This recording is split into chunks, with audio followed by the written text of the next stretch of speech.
So, from where I left off last time, basically,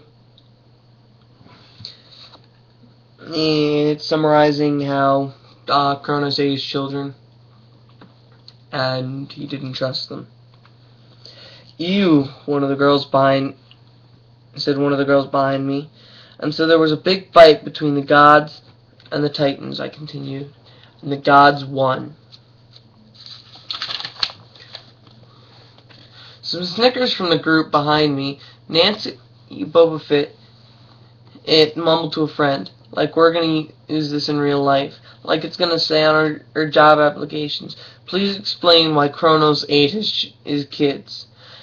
And what a Mr. Jackson, Brunner said. To paraphrase Miss Boba Fett's excellent question, does this matter in life? Busted, Grover muttered. Shut up, Nancy hissed, her face even brighter red than her hair. At least Nancy got packed too, Mr. Brunner. Mr. Brunner was the only one who ever caught her saying anything wrong. He had radar ears. I thought about his question and shrugged. I don't know, sir. I see, Mr. Brunner lipped his foot. Well, half credit, Mr. Jackson.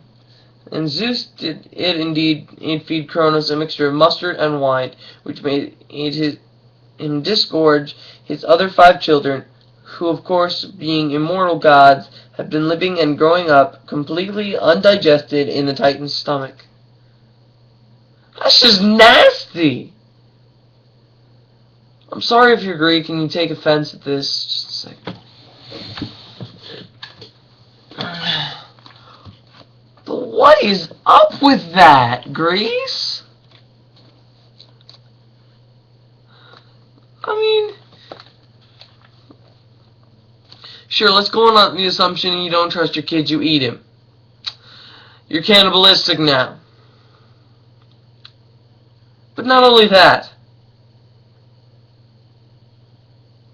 Your kids are immortal, and they grow in your stomach. You're dead. It's that simple. Yeah,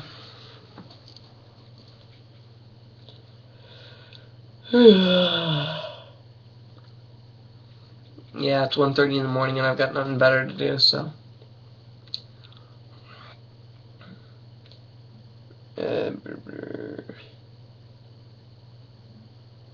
Okay. The gods defeated their father, sliced him to pieces with his own scythe, and scattered his remains in Tartarus. So many people tell me the crescent-shaped thing, like the one that's on the... This thing, I'll draw it. Not on that.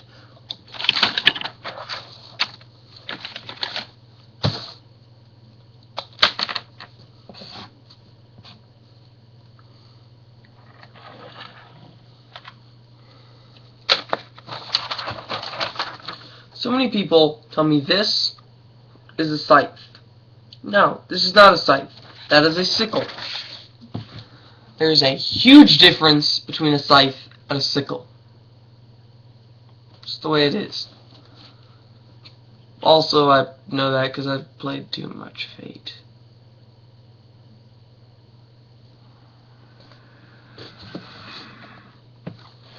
But yeah, seriously. The class drifted off, the girls holding their stomachs, the guys pushing each other around and acting like doofuses. Let's bring attention to the fact that he's still using the word doofus.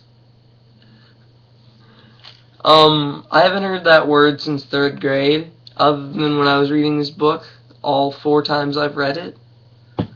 Still makes me laugh every time. Doofuses. You're a doofus. No, you're a doofus. No, you're a doofus. I just like the word doofus, because it's fun to say.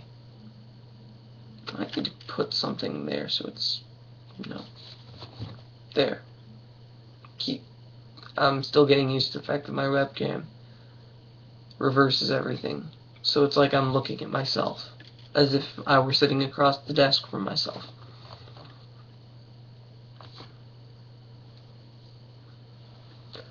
I think I can actually wear my glasses now if the lamp is off.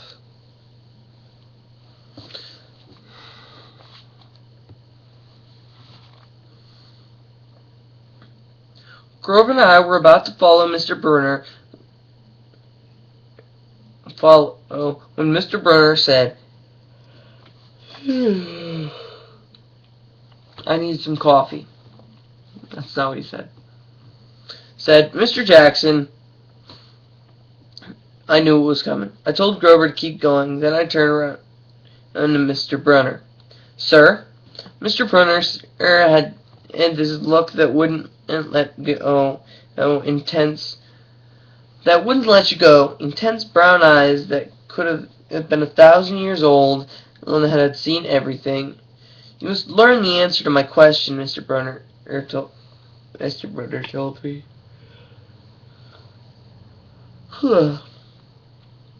About the Titans, about real life, and about how your studies apply to you. Oh, what you learn from me, he said, is vitally important, and I expect that you treat it as such. I accept only the best from you, Percy Jackson. Let's bring up one thing. Actually, I can't because it's a stupid screen. He's talking about how vitally important his teaching is when he's a Latin teacher teaching Greek mythology. Latin. Language of Rome. Greece. Not Rome. Granted, Rome was once a part of Greece, but it's not Greece.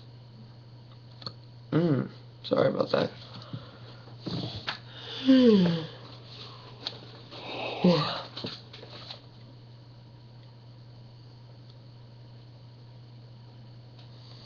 just realized my eyes look really black with this webcam.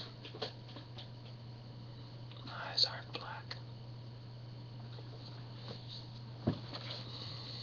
Okay, back to the book.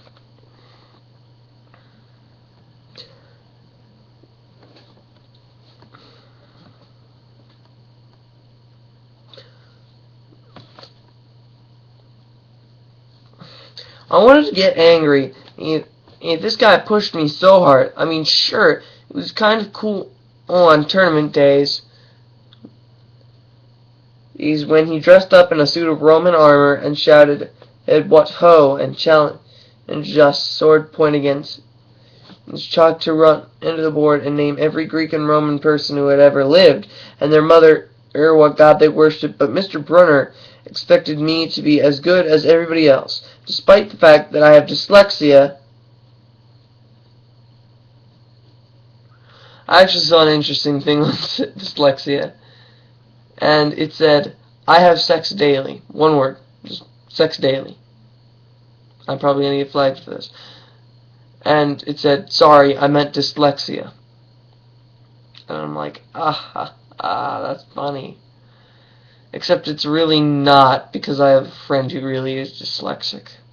And that's not the way it works. I just lost my point in my thought process. My train of thought.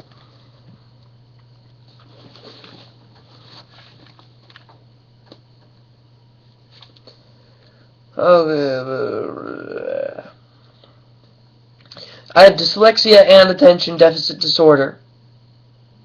Bad. Not good. And I have never made above a C- in my life. No, he didn't expect me to be as good. He expected me to be better. And I just couldn't learn all those names and facts and just spell them correctly. I mumbled sometimes about trying harder. Or while Mr. Brunner took one long sad look and stared like he'd been at the girl's funeral. He told me to go outside and eat my lunch.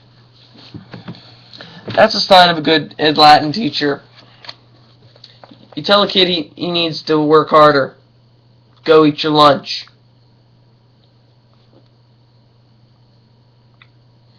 Kids, you're not working hard enough. You're not doing your job. You're not getting A's. I expect you to get A's. I expect you to be best in your class. And you know what? You're not working hard enough. Go eat your lunch. You know what? Just for that, I'm going to throw it at you again. Oh, crap. I bought my camera.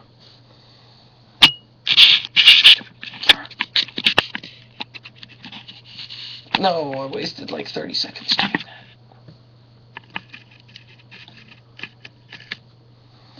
Yeah, I actually have cups, plastic Tupperware cups I used to film my gameplay next to me right now, because my gameplay is online and it's kind of hard to film without a regular camera, but whatever.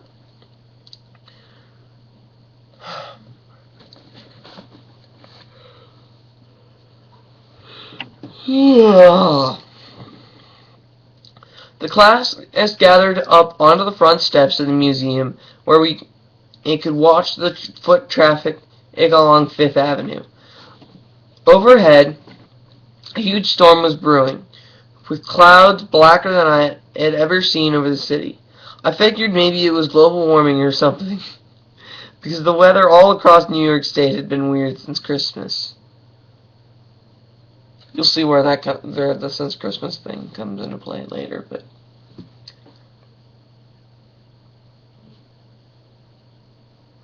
I live in Ohio, just so you know, but clouds blacker than you'd ever seen. You must live in a very protected world if you don't see black clouds often. This mouse, for instance, it's black.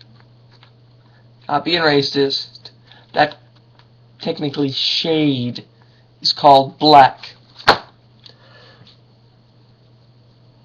If it's going to rain for more than 20 minutes in Ohio, the clouds are that color.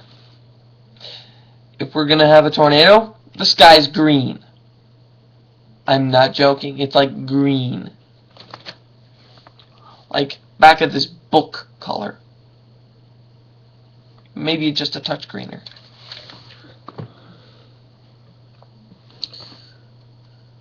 You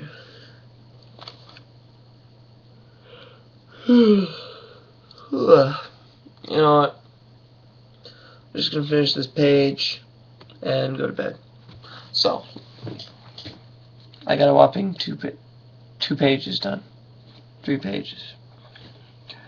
Nobody else seemed to notice. Some of the guys were pelting pigeons with Lunchable crackers. Nancy Boba Fett was trying to pickpocket something from a lady's purse, and of course, Mrs. Dodds wasn't seeing a thing. Lady, if you're gonna work in a place that has troubled kids, you're gonna have to stop them every once in a while. She wouldn't be there if she didn't need stopped from something. And YouTube is telling me my volume is really loud. Grover and I sat on the edge of the fountain, away from the others. We thought that maybe if we did, everyone wouldn't know we were from that school. The school for loser freaks who couldn't make it elsewhere. Detention? Grover asked. Nah, I said. Not for Brunner. I just wish he'd lay off sometimes. I mean, I'm not a genius. Grover didn't say anything for all. Then, and I thought I was going to get some deep philosophical comment to make me feel better. He said, "Can I have your apple?" I didn't have much of an appetite, so I let him take it. And that's it for Chapter 1, Part 2, because I have a 15-minute time limit, so bye.